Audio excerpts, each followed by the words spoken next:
Então vamos orar, pelo nosso irmão que trará essa palavra, essa meditação para nós a respeito de missões. Oremos. Senhor, mais uma vez somos gratos, te agradecemos por essa manhã abençoadora. Obrigado por esse momento de culto administrativo, em que coisas concernentes à tua obra são resolvidas. Abençoa cada servo teu, cada membro da tua igreja, Senhor. Obrigado por tudo que tem sido feito, porque isso é a tua mão sobre nós. Senhor, pedimos agora pelo teu servo, que o Senhor o abençoe, o direcione, continue usando e dando esse fervor no coração, de alguma maneira contribuir com missões. Em nome de Jesus nós oramos. Amém.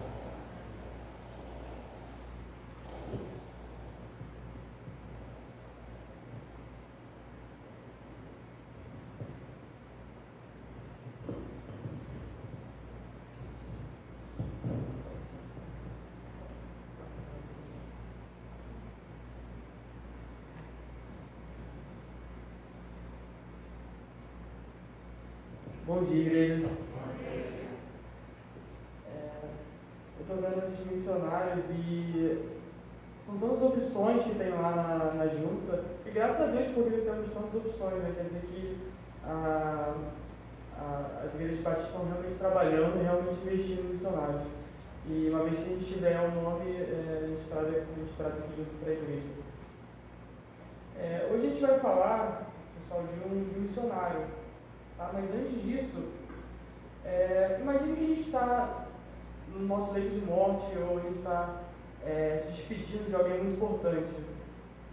Nesse momento, né, as suas últimas palavras costumam ser um assunto importante. Né? Você não vai, no momento que você está falecendo, chamar suas filhas e sua esposa, por exemplo, ou seu marido, e chegar a eles e dizer: filhos, não esquece de levar fora o lixo. Você nunca vai falar algo do tipo, porque é um momento sublime, um momento solene ali que você precisa deixar uma mensagem ou uma palavra de impacto maior para a vida das pessoas ao seu redor. E, de fato, se a gente for lá para Mateus, o último capítulo, nós vamos ver as palavras de Jesus. Quais foram uma das suas últimas palavras, né, para os seus discípulos? Foi sobre a grande comissão, foi sobre, de certa forma, sobre missões. E lá está escrito o que vocês conhecem, provavelmente decorado. Está escrito: portanto, ide, no Mateus 28, versículo 19, está escrito: portanto, ide, ensinai todas as nações, batizando-as em nome do Pai, do Filho e do Espírito Santo, ensinando-as a guardar todas as coisas que eu vos tenho mandado, e eis que estou convosco todos os dias, até a consumação dos séculos. Amém. Isso aqui é o finalzinho de Mateus, pessoal, um dos livros mais importantes da Bíblia, que relata a vida de Jesus. E essa foi uma das últimas palavras de Jesus aqui na terra, antes de sua ascensão. E foi sobre ir aos povos, sobre ir evangelizar e pregar a palavra de Deus. Foi sobre isso. E hoje a gente vai falar sobre um missionário. O nome dele é John Patton. E ele foi um missionário que ele foi chamado para ir até os antropófagos. O que são os antropófagos? São pessoas canibais. Antro é ser humano, fago tem a ver com comida. E, então ele foi um missionário levantado para levar a palavra para os povos canibais. Ele viveu ali em 1824 até 1907. Foi o período que ele viveu. Mas antes de começar a história de John Patton, uma das partes mais importantes é o que veio antes do seu próprio nascimento. Existia um jovem, uma jovem, que foi até a Escócia para visitar os avós dela. E lá ela encontrou um jovem que ia para o matagal toda manhã com um livro e com um chapéu, e toda manhã ele ia. Ele fazia essa rotina, e a jovem um dia ficou curiosa e seguiu esse jovem até o matagal para ver o que ele fazia de manhã, tão cedo, todos os dias, como se fosse uma coisa, né, super importante. Teve um dia que ela seguiu esse jovem e encontrou ele chorando no chão, orando e clamando a Deus pela a vida dos pecadores, pela vida das pessoas, pela vida da família dele. E nesse momento, né, que essa jovem viu né, ela queria pregar uma peça nele e pegou o chapéu dele e pendurou assim, meio que escondendo dele. Uma vez que o jovem levantou, e não viu o chapéu dele, ele ficou meio desesperado. E a jovem, depois de ter feito essa brincadeira, ela se arrependeu bastante. E outro dia ela foi lá e pregou um bilhete dizendo: me perdoe por ter feito isso, eu gostaria que eu pudesse ser metade do crente que você é. E depois, esse jovem, o nome dele era Thiago Patton, ele reconheceu uma jovem nova e sabia como se fosse, né, por instinto, que era a mesma pessoa. Então eles se conheceram e se casaram, o nome dela era Janete, e tiveram um filho, que esse filho é uma missionária que a gente vai falar hoje, John Patton. E desde antes do nascimento dele, o Thiago Patton, pai do missionário, sempre orou para que Deus desse para ele um filho, para que ele pregasse para os povos que não conhecem o Evangelho. Ele sempre tinha no coração dele esse fogo de levar um filho para o campo missionário, para servir a Deus durante toda a sua vida. E de fato ele tinha esse desejo e ele nunca, obviamente nunca colocou isso para o filho dele, mas em suas orações ele deixava isso muito claro, e esse era um dos maiores desejos do Thiago Patton, do pai do John. E ele tinha um costume, né, antigamente ele ia para o Matagal, mas Thiago, o pai do missionário, tinha uma fábricazinha bem simples de meia, e ele tinha era dentro da casa dele, e ele tinha um quarto, um armazenzinho, que ele usava todos os dias, normalmente antes do almoço, ele iria lá para orar pela família dele e se derramar a Deus, assim como fazia lá no Matagal, todos os dias, sem falta, ele tinha esse costume. E até tem uma história de que esse aposento tinha uma janela grande e era possível ver de fora. E há uma história na bibliografia desse missionário de que teve um dia que ele estava orando tanto pelos pecadores, pelas pessoas, que estava andando na rua uma moça que era conhecida por ser bastante depravada. E aquele dia ela viu Thiago Patton orando tanto por ela que ela sentiu um peso tão grande no coração dela, porque ela sabia que a atitude dela estava de alguma forma preocupando uma pessoa, e tinha uma pessoa tão preocupada com a vida dela que a partir desse momento ela se converteu apenas ouvindo a oração de Thiago Patton. E ele era muito conhecido justamente por ser um homem fervoroso em oração. E os filhos, o John foi o primeiro filho dele, ele teve outros filhos, e na bibliografia de John ele sempre fala muito sobre o pai dele e sobre a sua insistência em oração. Sempre que quando tinha uma decisão difícil de se fazer ou algo do tipo, o pai dele sempre recorria à oração. Isso foi o exemplo de vida de John.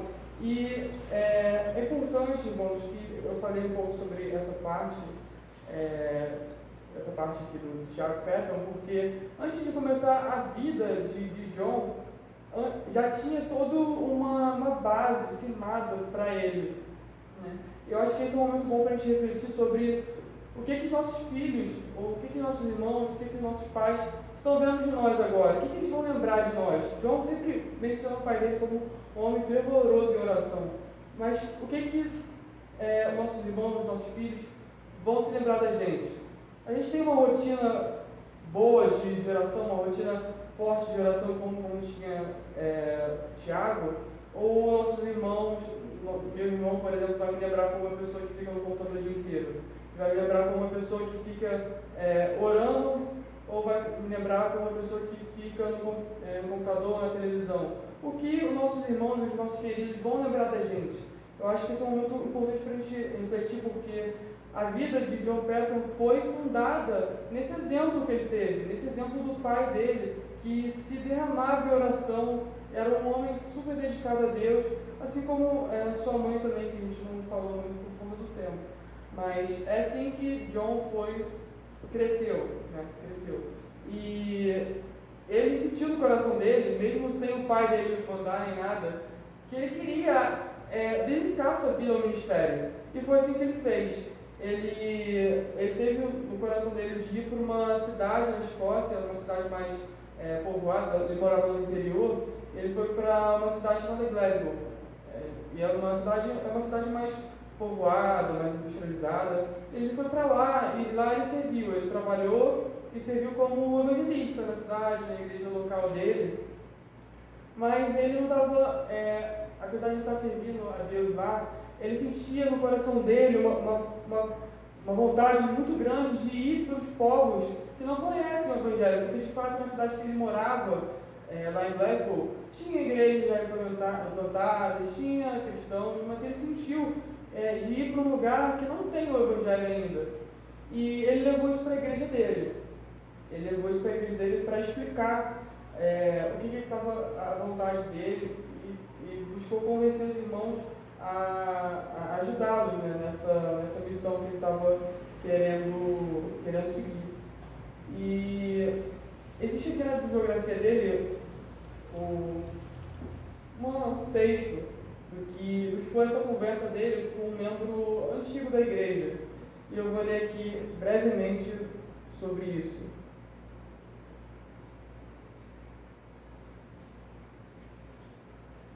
Então isso aqui foi algo escrito por John Patton, tá?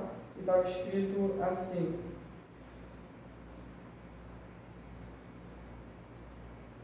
Aqui. Então ele explicou para a igreja dele toda e o irmão, o muito estimado irmão, assim se exprimiu. Está escrito assim no livro. Entre os antropófagos, entre os canibais, será comido por eles. Você está louco de ir lá para os canibais? Você vai ser comida dele. Mas John Patton respondeu assim: o irmão é muito mais velho que eu, breve será sepultado e comido por vermes. Declaro ao irmão que, se eu conseguir viver e morrer servindo ao Senhor Jesus e honrando seu nome, não me importarei ser comido por canibais ou por vermes. No grande dia da ressurreição, o meu corpo será levantado tão belo como o seu, à semelhança do Redentor ressuscitado. Então, ele falou nesse momento que ele não estava preocupado em ser comida, ele não estava preocupado com isso, porque ele sabia, ele tinha certeza, a convicção no coração dele, que no dia da ressurreição, ele será levantado naquele corpo glorificado, como nos é prometido.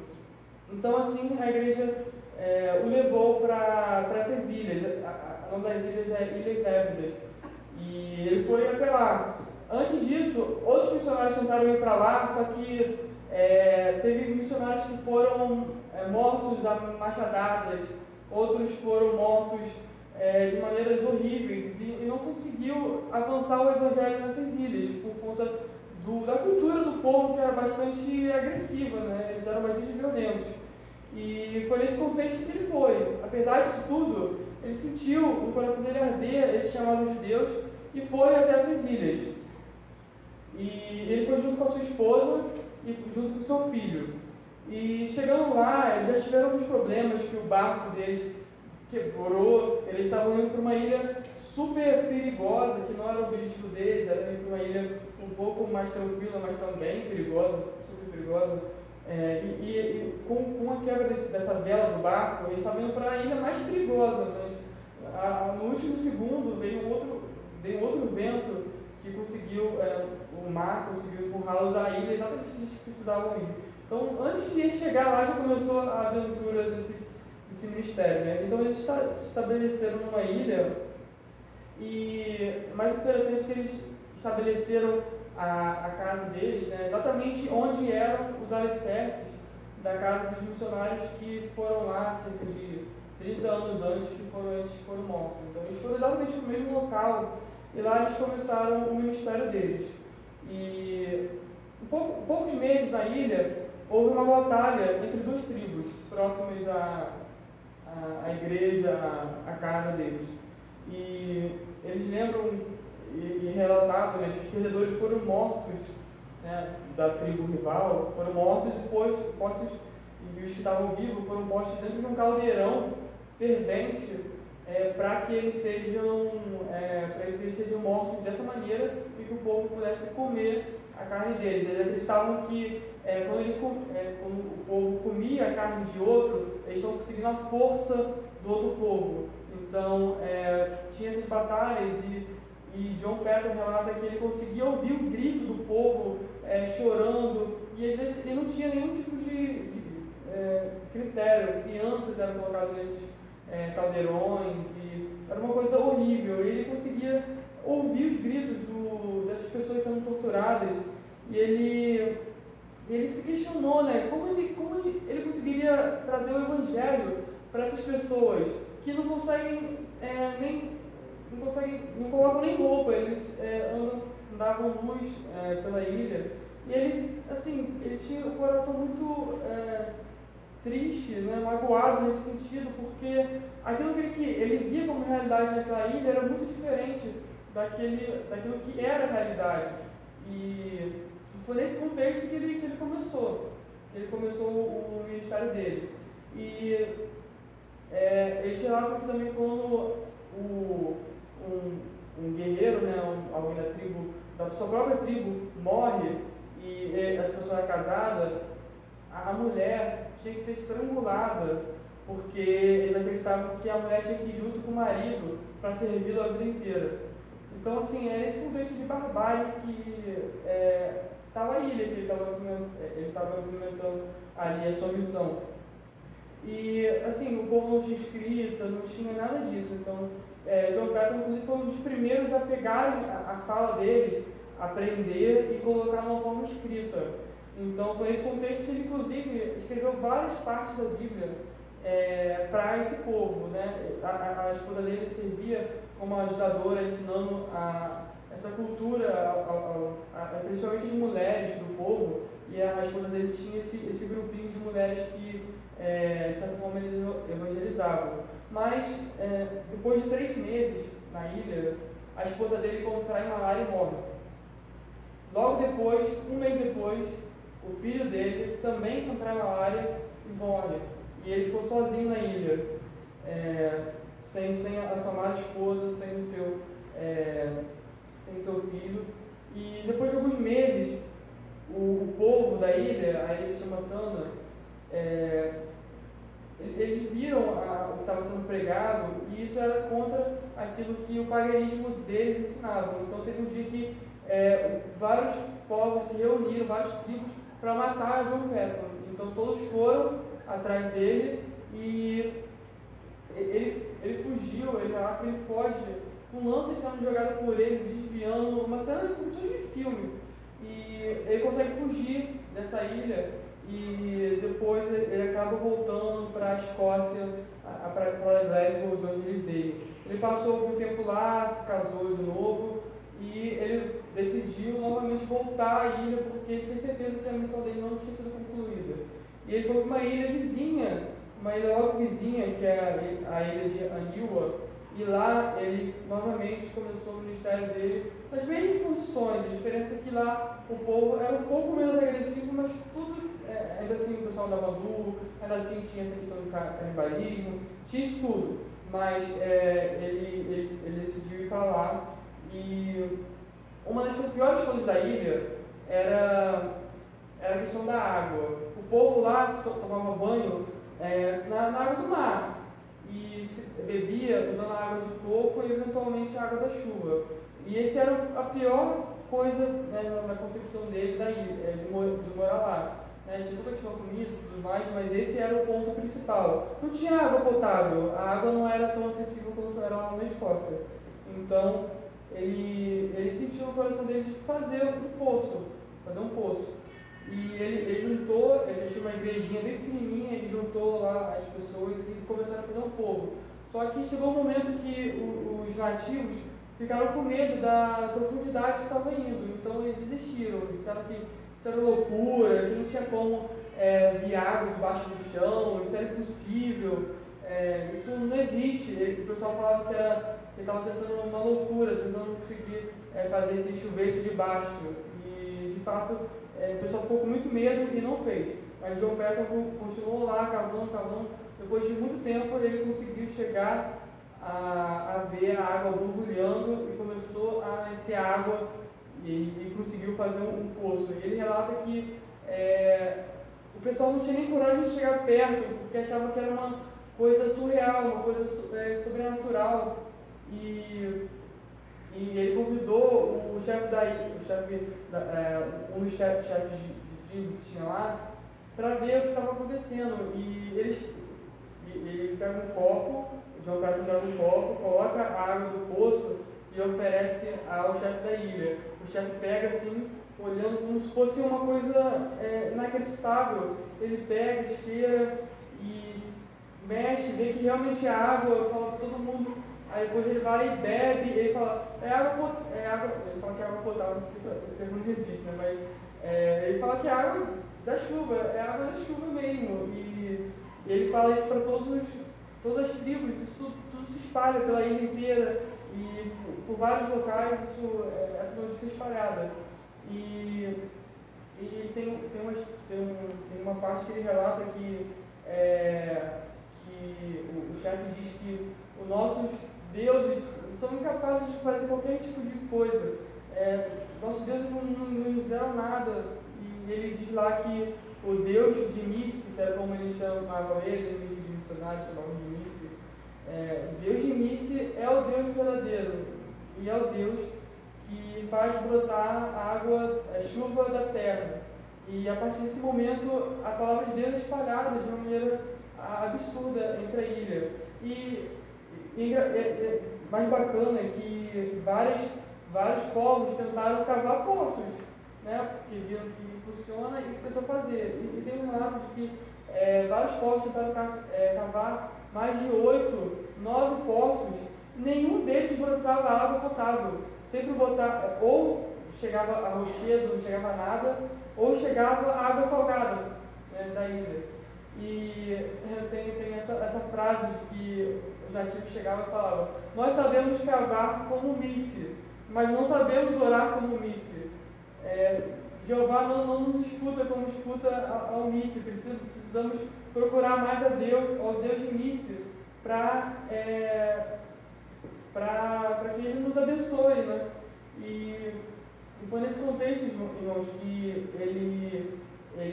nesse momento que o próprio povo começou a ter, como se fossem uns pequenos grupos, pequenas igrejas, começaram a ter. É claro que no começo ele relata que os povos tinham muito essa questão do paganismo, né? Então eles não conseguiam se livrar fácil disso, mas aos poucos, e com a ajuda de John Patton, eles conseguiram aos poucos conseguir adotar realmente o que é o cristianismo, né? No começo ficava aquele cristianismo mais ou menos, com alguns traços de paganismo, mas depois essa ilha foi crescendo e adotaram cada vez mais o cristianismo puro, né? E Tamara, eu vou precisar da sua ajuda agora para você pesquisar aí na internet um país. Pode pesquisar na Wikipédia, por favor. Procura um país chamado Vanuatu. Wikipédia. Vanuatu, algumas ilhas ali, as ilhas de Hébrides e outras ilhas ali bem próximas, se juntaram e depois de um tempo, né, se tornou um país. E hoje o país que está lá se chama Vanuatu. Então, fica bem ruim de ver, né? Eu vou dar um zoom. Não pode apagar a luz, será que faz diferença? Então, ali embaixo, logo embaixo, vai explicar como é que foi formado esse país, né? Pode descer. E vai dizer aí que as ilhas é formado pelas Ilhas Hébridas, está escrito aí, ó. Aí, ó, Novas Hébridas, tá vendo? Ali, ó. Isso. Posso mais para eles verem Novas Hébridas, tá vendo? Ocupa os arquipélagos. Ih, muito duro. Mas está escrito ali que faz parte das Novas Hébridas e algumas ilhas lá, com a formação desse país. E se você for lá, Tamara, na parte de demografia, essa parte que eu acho a parte mais interessante, vai descendo, vai até a demografia do local. Né, que demografia é qual é a constituição do povo, né? Como são as pessoas lá. E lá embaixo, na demografia, a gente vai ver qual é a característica do povo hoje, aí, isso. Está isso ali. A maioria dos habitantes de Vanuatu, 95% são nativos, e vai descendo demais. Olha lá, o cristianismo é a religião predominante em Vanuatu, que está dividida em várias denominações. A igreja presbiteriana é a maior delas, que abarca 1/3 da população. Bendito o nome de Jesus. Essas ilhas que nunca ouviram falar o nome de Jesus, nunca ouviram nem sequer o Evangelho, estavam mergulhados em canibalismo e na maior depravação que tinha, por conta desse missionário que começou, né, é claro que outros missionários foram depois, mas grande parte por conta desse missionário. Hoje a gente pode olhar para o Wikipedia e olhar e ver que, pessoal, lá a maioria é cristão, a maioria está seguindo o cristianismo e todos esses costumes foram embora por conta de um homem que entrou lá com a ajuda de Deus e sofreu tanto, né? A gente não falou nada da vida dele, tem muito mais detalhes que mostram o sofrimento que ele teve e a provisão de Deus por conta de uma pessoa, um missionário ungido por Deus.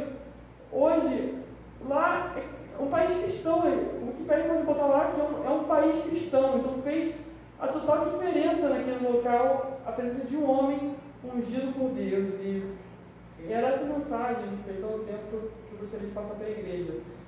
Deus consegue fazer muito no pouco, irmãos.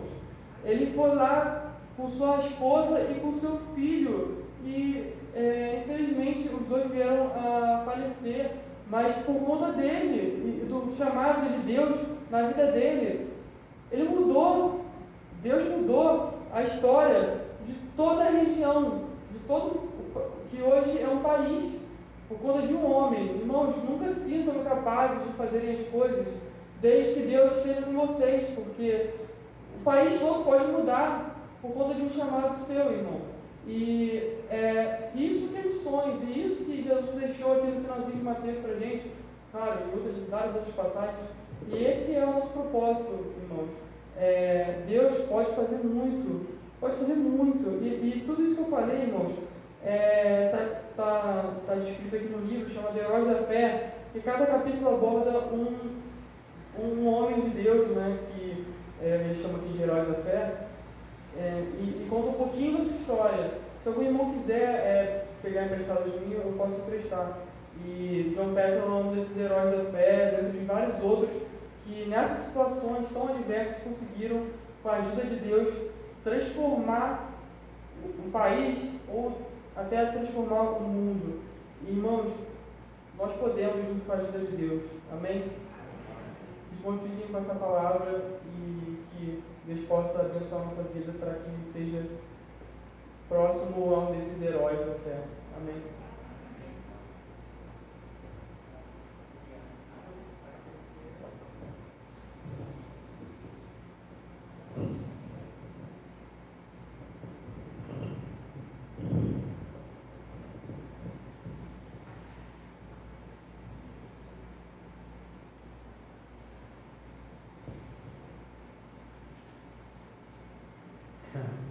Amém? Irmãos, olha, é impressionante. Eu fico muito feliz. Deus abençoe nosso irmão Luiz, que não pôde ser em março, mas foi hoje, propósito e plano de Deus, né? Ele continue abençoando, tá? Fortalecendo, te dando esse coração desejoso de servir a Deus. Que bênção. John, aí você a pronúncia também, né? John Patton, não sei, procura. Se quiser ler, né? Você pode ler também, procurar lá John Patton, né? você vai ver que ele falou, um homem de Deus enviado aos canibais. Sentiu o chamado. O próprio membro da igreja, como a gente viu aqui, rapaz, ó, você vai ser comido por verme. Então, se eu for lá for comido por ele, é para a glória de Deus, impressionante. A vida, eu aprendi com um homem de Deus, já falei dele aqui, Martin Lloyd Jones, ele fala o seguinte, ele era um homem usado por Deus no século XX, um homem de Deus assim, sabe? Mas ele fala, e todos nós somos propensos ao orgulho. Ele fala o seguinte, você quer voltar, colocar o pé no chão de novo, quando sentir que o orgulho está, você quer voltar a colocar o pé no chão, leia a vida de um missionário. Aí você vai. Perdeu a mulher, perdeu o filho por malária, perdeu quase a vida. E veja, né? O copo d'água. O copo d'água, o Deus dele. Irmãos, nós também estamos entre canibais. Mas é pecador. Tudo igual. Nosso bairro, nossa cidade, nosso país é pecador. O estado em que a nação está. Não tem jeito, tem, irmão. Só tem um que pode dar jeito. É o Senhor Jesus Cristo. Mas foi fácil para João Batista? Não foi. Foi logo assim? Começou a pregar, todo mundo se converteu? Não. Foi duro. Foi difícil. Mas o importante é que ele continuou pregando a palavra. Canibais. Eu tinha notado umas coisas que eu vou falar que cada um de nós não possa aplicar em seu coração isso aqui, crer, né? E continuemos orando pelos missionários, que Deus desperte cada vez mais a nossa igreja para a questão missionária, que é muito importante. E a fé em nós, o crer em cada um de nós. Né? É muito bom, jovem. Eu falei, jovem. Né? Coloque-se à disposição. Terceira idade, idade média, segunda idade, jovens, coloque-se à disposição do Senhor. E Deus vai te usar. Agora, foi muito choro, lembra? O pai dele? Chorava em oração, a ponto da mulher depravada passar pela oração dele foi convertido. Então, é assim. Que Deus trabalha. Coisas que aparecem assim, insignificantes. Mas para Deus não tem nada insignificante quando é feito para Ele de coração e com fé. Um copo d'água pode fazer toda a diferença na vida dos nossos vizinhos incrédulos. Uma atitude, Então continuemos orando. Jovens, temos outros jovens de valor também em nossa igreja. Vamos continuar orando pelos nossos jovens e adolescentes. Em breve voltarem às suas reuniões. E que Deus possa levantar outros, né, para poder trazer a palavra, ensinar as coisas de Deus em nosso meio. É assim que tem que ser. Porque eu vou partir um dia. E a nova geração vai ter que ser uma nova geração de homens e mulheres, jovens, meninas e meninos de Deus. Amém? Vamos orar. O nosso horário está dentro ainda, graças a Deus, é para fazer o que nós queríamos, mas nós não vamos cantar. Vamos orar e despedir dos irmãos à noite do nosso grupo.